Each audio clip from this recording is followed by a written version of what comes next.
কি কিউট ব্যাপার স্যাপার চলতেছে। আমাদের ওয়ার্ল্ড কাপ চলতেছে, আর ওয়ার্ল্ড কাপ চলাকালীন সময় আমরা ভুলেই গেছি আমাদের একটা টিকিট টিম আছে।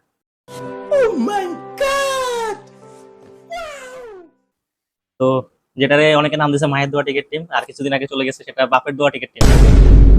और अभी तो रुको, क्लाइमैक्स अभी बाकी। এটা বিষয় হচ্ছে যে আমরা তো ভুলে গেছি আমাদের টিকিট টিম আছে। আমরা ওয়ার্ল্ড কাপে Argentina, Brazil, Portugal, France, Spain এগুলো নিয়ে অনেক বেশি ব্যস্ত হয়ে পড়ছে। এর মধ্যে বাংলাদেশ ক্রিকেট টিম চলে গেছে জিম্বাবুয়ে ট্যুরে গেছে। सब क्या देखना पड़ रहा है। अच्छा है मैं अंधा हूँ।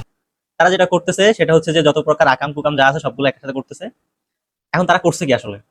আমি তো আসলে হঠাৎ করে ব্রাউজিং করতে করতে তাদের ম্যাচগুলো সামনে চলে আসছে। এখন গিয়ে দেখলাম তারা একটা টেস্ট ম্যাচ খেলে ফেলছে। খুব ব্যাপার স্যাপার খুবই ভালো।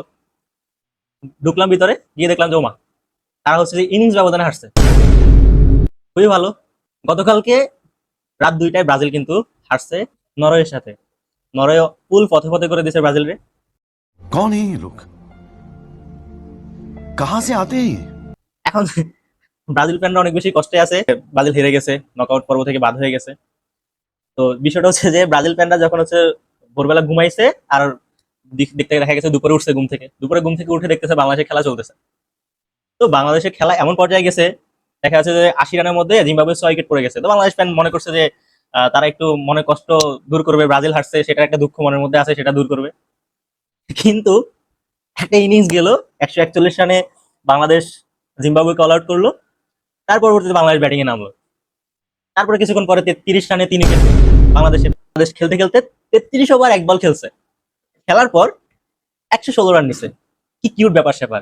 এখন 116 রান দিয়েছে সেটা বড় কথা নয়, বড় কথা হচ্ছে তাদের একটা উইকেটও মাঠে নাই। এখন আমার কি বলতে মন চাইতেছে, তাদেরকে নিয়ে কখনো গালি দিতে মন চায় নাই? গালি আসে না এখন পর্যন্ত। গালি মুখের সামনে এসে বলতেছে স্যার আই এম কামিং, আমি আসবো। बहुत तेज हो रहा है बहुत। কিন্তু আমি তো মানে বদতা খাতিরে এখন গালি দিতে পারতেছি না। গতকালকে ব্রাজিল হেরে যে কষ্টটা পাইছি, এরা মানে আরো বেশি কষ্ট দিতেছে। কারো যদি খুব শীঘ্রই মরতে ইচ্ছা করে তো খেলা দিতে পারেন। আপনার মরতে ইচ্ছা করতেছে, বাংলাদেশের খেলা দেখেন। আর ফিফা ওয়ার্ল্ড কাপে ওরা থ্যাংক ইউ জানাইতেছে মন থেকে, কারণ হচ্ছে যে ওদের কারণে একমাত্র তাদের এই আকাম কুকাম যা আছে সবকিছু মাটি চাপা হয়ে আছে।